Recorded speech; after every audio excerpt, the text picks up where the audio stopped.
Hello everybody. Today we're going to speak about the different types of Kabbalah and their importance. The Ramchal says there's 4 different types of Kabbalah. In his Sefer Choker Makubal, he brings a discussion between the Choker, a philosopher who studies Kabbalah and doesn't find so much interest in it, and a Makubal, someone who knows Kabbalah very well. And basically, the Makubal wins over the philosopher in explaining to him the importance of learning Kabbalah and how special the limud is. So along the way, the Choker, the one who studies Kabbalah, he says he's not interested. It doesn't make so much sense. It's not something that's meaningful. He went through all of the Kisvei Arizal and found it what he called tafel b'lo melach, bland without salt. So the Ramchal says, of course, the way you learned it, he says that's how it's going to be. But if you learn it the way I'm suggesting, the Ramchal says, then you're going to find it tremendously, tremendously tasteful and a wonderful, wonderful wisdom. The Ramchal says that the learning of the simple understanding of the Kisvei Arizal and other Sfarim may be not called a Yediyah B'chlal, not called knowing anything. It says here in the Makubal, says in the Sefer Choker Makubal of Ramchal, Rezed davar vaday hu sheladas rak shema SFIROS v'partzufim v'chol nimtzam behem. If a person knows the names of the partzufim, the names of the SFIROS, and everything inside of them, all the different aspects of the SFIROS, below das mativam, without understanding what they do, meaning, the Ramchal explains what they do here in this world, v'lamahem, and why they are the way they are, what the purpose is, what the ultimate purpose is, ein zo yediyah klal. This is not called knowing anything. This is, you may be mekayim the mitzvah of limud Torah, of learning Torah when studying these aspects of Kabbalah, but wisdom, you're not coming to wisdom. That is not called wisdom. Kimat ha'eles ladas sheyesh kama mine oros lamala l'nag ha'olam. Why does it help to know this 10 spheres if you don't understand the different aspects of what it is that they're doing? Ve'inanu yodim mahanaga asher nimshach mehem, and we don't understand what comes out of it. What does Hashem manhig the world with these spheres any differently than if he didn't have the spheres, or if he didn't have the world set up in this way? What's the purpose of the setup being in this way, the way it is in Shemayim? Asher nimshach mehem bebrios ha'elu hamisnagos mehem umanu roim ha'omek ha'chachma yizbarach b'inyan hazeh. So if you don't understand how Hashem is ruling the world based on these principles, these yediyas of Kabbalah, you don't understand what Ramchal calls the hanhaga, the rulership, the leadership, how the world is really being led based on these spheres, and how every action, every detail that we're learning up in Shemayim, how it really has to do with us.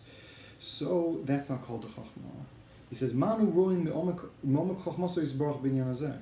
What do we see of the depth of Hashem's understanding? What do we see of the depth of Hashem's wisdom through learning names and details of things which are meaningless to us?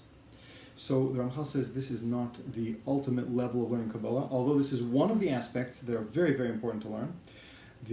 About this type of learning, which apparently is what the Ramchal is calling the simple learning of the Kisvei Arizal, and even the Asar Prakim, the Sikum of the Kisvei Arizal that the Ramchal wrote, which he calls it the Mara, the vision of Nevuah, which is mostly described in most of the Kabbalah Sfarim. So that is called, what the Choker calls it, he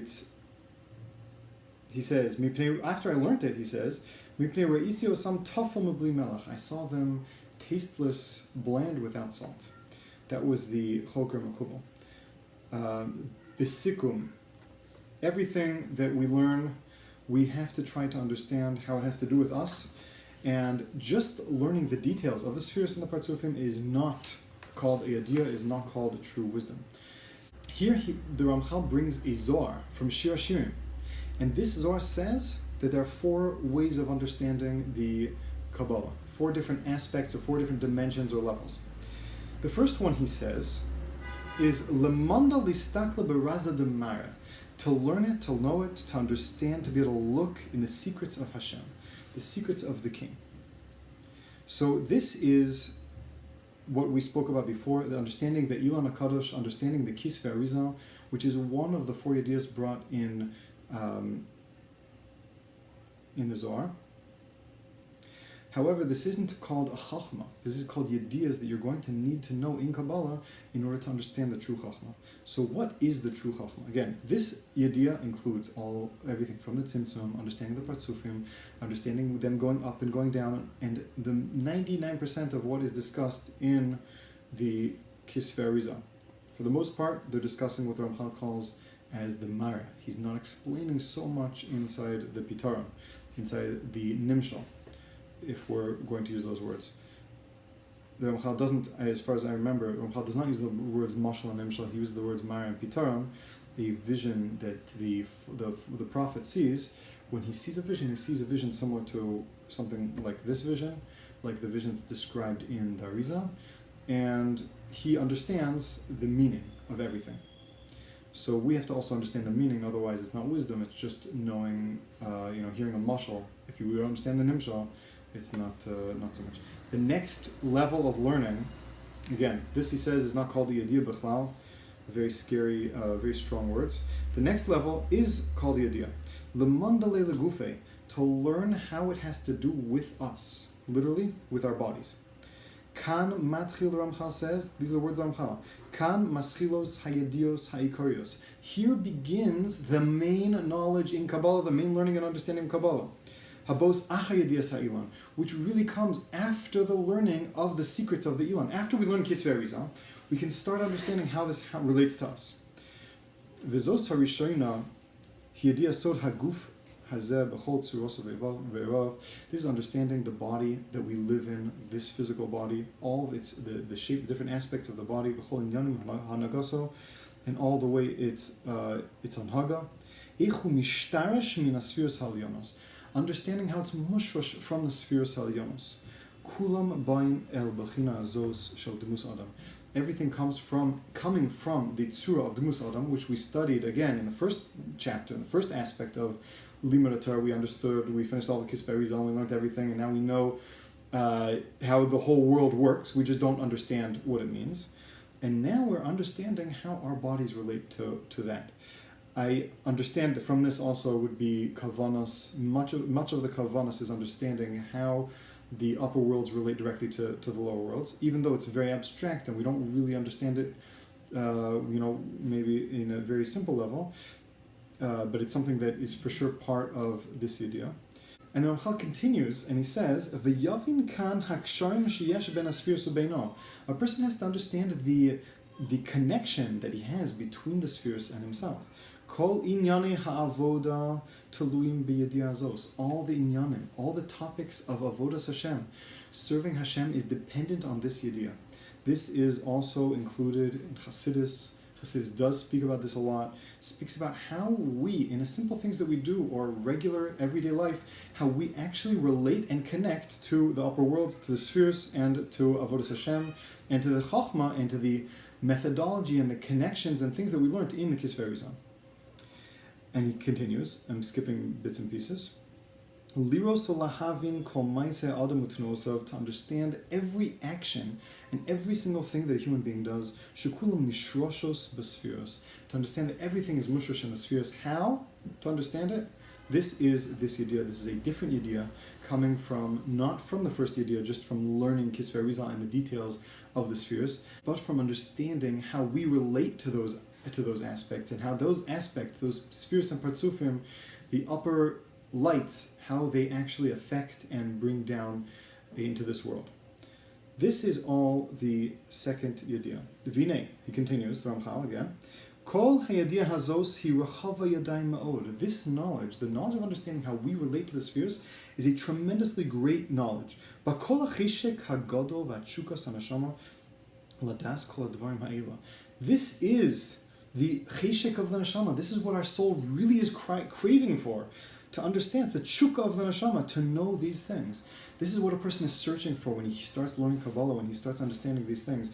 It's not 1,000 billion technical details of exactly which lights go in and which lights go out. And that's not I'm not saying that's not important. That's tremendously important to understand this idea that we're talking about now, to understand what we're calling Chassidus and Kavanas and everything that is practical. Understanding the Anhaga of Hashem in the world is going to come all about through this. All these are mosok midvash v'nofes tzufim. These ideas, understanding how we relate to Hashem, understanding the secrets of Kabbalah through this is the Mosuk Midrash.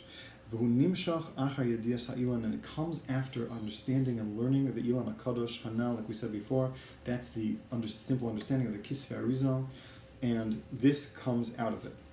Now these are the first two ideas. Again, the first one is Kisvei, is the Ilan HaKadosh. The second one is the Ilan HaKadosh is the Eitz Chaim, and the simple understanding of the words of the Arizal, for the most part. And the next idea is going to be more understanding how we relate to the upper worlds, how we connect to these spheres. The third one is Lamanda Liberaza. The Zohar says, Lamanda Beraza Alma Dinishmasa, to understand the worlds of Neshamas. Ramchal says that the Gilgulim, and how through the 6,000 years all the Gilgulim will be Matukan. This is a study that is discussed a little bit I'm saying relative to the amount that there is in the Shar Gilgulim, and it's very important to understand the Gilgulim. It would seem to me that it's the idea that comes after the first two ideas. The first idea, the person has to be Kona. The person has to know. The first thing he has to know is the Eitz Chaim, is the summary of the Eitz Chaim from these videos that we made, or other types of methods the Ramchal brought out down to people to have a quick and easy entrance into the understanding what we call the Mashal or the Mara, and afterwards to learn how this connects to us through Sifrei Kabbalah and Sifrei Hasidus. And the next one is understanding the Shar Gilgulim, understanding the secrets of Gilgulim, a very, very deep idea, but we don't have, relatively, I haven't seen, from what I learned, I haven't seen so much on the topic that explains it so much in detail. But these are secrets, and these are things that we have to learn, and we could understand it also, apparently, just like the second idea, which is the idea of what we call Hasidus and Avodas Hashem, which comes from the first idea, which is the idea of the simple the technical details. So too the second and third idea are also going to come out from the first one. So when we understand the first one properly, and we understand how to learn one from the next, Davar mitoch davar, we will be able to also understand the second, third, and fourth methods, aspects of learning Kabbalah. Now, the next last one, hu listakla b'hai alma de havabe, to look into this world, just like we look into our bodies and understand how every single aspect of our bodies relates to the spheres, looking into this world, to this physical world, and being able to understand how every single thing here in this world relates to the upper spheres, that is also a idea, and that is probably the last idea. Maybe that's why it's brought in this order. It's the last, most difficult. Someone who understands science al pi Kabbalah, and he understands everything in science, everything comes to up in science, he could explain it al pi Kabbalah. That is a tremendous idea, and that is the fourth and possibly last idea in Yediyas Kabbalah. Again, just to summarize, if we didn't already say it enough times, there's the Ilan HaKadosh, the Sikum, the details of what is happening in Shemayim, what the names of the spheres are, what goes up, what goes down from the Tzimtzum until this world. The next yediyah, the next knowledge a person has to know is how this relates to us, because we are a small world. We embody inside of us all of existence, from the Or Ein Sof, from the Tzimtzum down to where we exist, down to here. And we have to understand how we relate. Understanding this is going to be our main avoda and our main chukah of the neshama, the main desire of the neshama, to learn this. The next yediyah, the third yediyah, is to understand Gilgulim, how Hashem is attacking the whole world through the Gilgulim, the Gilgul neshamas, reincarnations. And the fourth idea is understanding all of sciences, understanding the true science, understanding the depth of science through Kabbalah. And that does not mean that a person has to go out to learn science. This is not talking about necessarily the science that the Goyim are speaking about, that they may be mistaken in many cases, but it's discussing, understanding the true facts, the true reason behind the facts of Olam Hazeh. Whatever it is, again, a person has to know what is a real fact, what is not a real fact. But once he knows there's such a thing, a real fact, he could understand how it's rooted and how it comes from Kabbalah. Be'ez Hashem, we should be zocher to learn Kisvei Arizal, to learn Kisvei Ramchal and all the other Kisvei Kabbalah, and to understand them, to get practical eitzas, to get practical avodas Hashem, to be able to serve Hashem, and come closer to Hashem, bring Mashiach. Be'ez Hashem b'mher b'yameinu. Amen.